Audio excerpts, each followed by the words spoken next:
Finally 5 साल की शादी पे आज कोर्ट ने मुहर लगा दी कि धनुश्री और चहल आज से पति पत्नी नहीं है।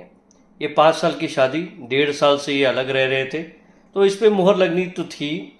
और दोनों ने स्वेच्छा से कहा कि हम अब एक दूसरे से रहना नहीं चाहते, तो कूलिंग पीरियड को भी माफ़ी दे दी गई है। और लेकिन लेकिन जो मीडिया में चल रहा था कि चहल को धनुश्री को 70 करोड़ देने हैं या 60 करोड़ देने हैं, नहीं वो नहीं, अब उसको 4.75 करोड़ देने हैं। लेकिन मेरा आपसे एक ही क्वेश्चन है कि धनुश्री जो कि सेल्फ सफिशिएंट है, सेल्फ एम्बिशियस है, उनके पास काम है और वो अपने आप को एक स्ट्रांग वुमेन कहती है, तो फिर चहल से उन्हें पैसे क्यों चाहिए? वाई? बिकॉज मेन को पैसे क्यों देने हैं? जब आपने अपनी मर्जी से इस शादी से दूर होना है तो फिर मैं पैसे क्यों दूं? वाई चहल हैज़ टू पे मनी? सो ये क्वेश्चन तो है, बट वाई? तो